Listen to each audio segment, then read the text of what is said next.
welcome to Flory Models Daily Vlog. Here we are Monday the 17th of August 2015, and then today has been a day of sort of finishing off things, getting other things sorted and bits and pieces. As you can see, we've got both the Typhoons which are actually finished.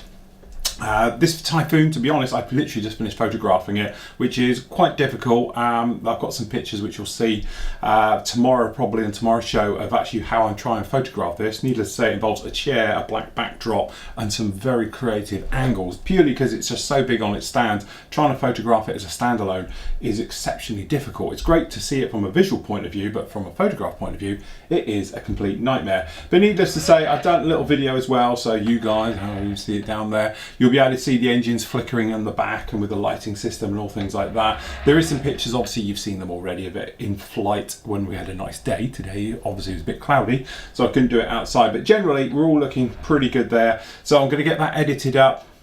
The final part of the Typhoon will be up with you on Wednesday, so you can see all about that one, finishing it off, and then obviously get it mounted onto its stand, and then final photos and the final reveal. I gotta say, again, I said it in the roundup with that one, the kit's 25 quid, you can get it for £22. I've seen it around on eBay, things like that.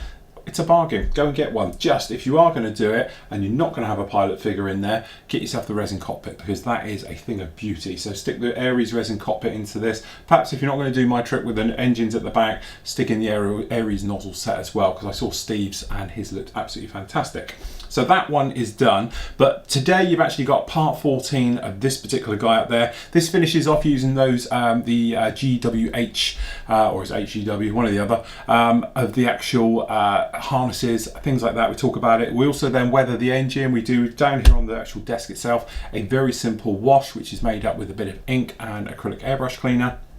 Swipe it around absolutely everything just to mute it down. So we did the harnesses, the little leather pad in the cockpit, and as well around the engine, just to give the metal look, to take it back a notch and give it more of a sort of, you know, worn, heated, or definitely oily feel to it. But generally that is that one done. So what I'm doing at the moment is working on the base, which I spoke about Friday. It's had a coat of primer. To be honest, I've got some of this grass fabric coming down, and then I'm going to weather on top of that. I'm going to give it somewhat of a diorama base. So this is what the Typhoon will actually be presented on. I might even get a little plaque for it done as well, just to finish it off. But to be honest, if you want to do a diorama base, this one was completely really cheap. It was literally, I think it was £6.99 off of eBay. And then delivery was a couple of quid next day, which is absolutely fantastic. So there we go. But all that is a picture frame, 50 by 50. And then this backing here, I've actually done, and I've sprayed it in primer, because I was going to glue down grass and do it individually. But I'm looking at this new carpet stuff that they use for scale modelling on railroads and things like that. And it looked fantastic. So I'm thinking I'll use that as the base, and then I can weather on top of it with pigments and other bits and pieces I've got to give a more realistic base for the Typhoon to sit on.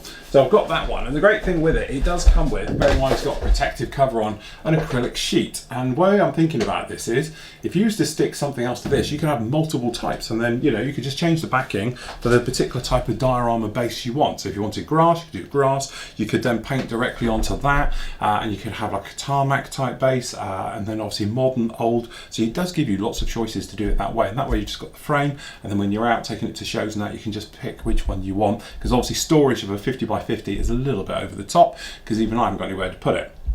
But there we go, part 14 of that is up on the site now. You guys on the site can actually go and watch that one. It's only about a 22-minute, because obviously then we're going to spend the next part of it, which is going to be obviously working on the diorama base. I'm going to show you about that, and then obviously it'll be the final reveal for this particular one. So there's another part to come after this one, which is what we thought was going to be a 15-parter. So lots to see on that one, and as I say, the final part of that one should be up on Wednesday. So whilst we're at it, I haven't actually started on the bike. I've done lots of research. I've got it all together and literally going to clear all this away tomorrow, and I'm going to be starting on the bike tomorrow daytime. Also, we had in, I mentioned it on Friday's show, that we hadn't heard anything from our friends at AK Interactive and things like that. And I must admit, I was getting a little concerned. He says, moving that again, waiting for the wheels to fall off. Lo and behold, FedEx turned up this morning with this little lot. So in here, they have sent, I'll just cut this off, a very nice box full of goodies. And I know you guys in the forum have been getting them as well.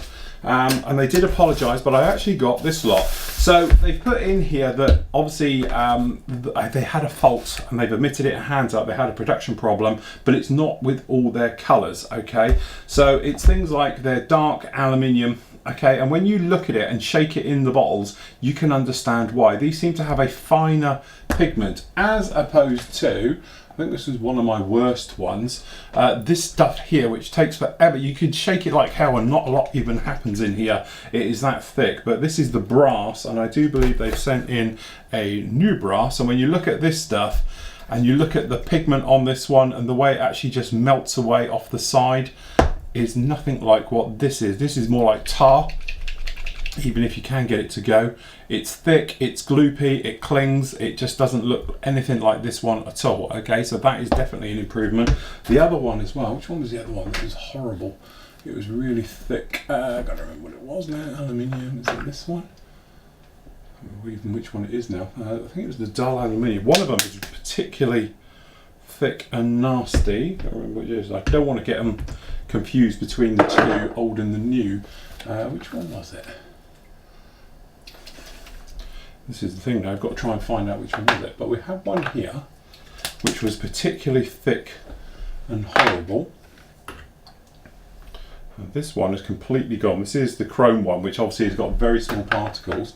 Can't remember exactly which one it was now. We have one of them out, because I've got it out somewhere, and it was really thick, very, very nasty. Looking at all of these ones now, when you look at it, you can actually see the pigment. It's absolutely minute. The biggest difference is the dull aluminium.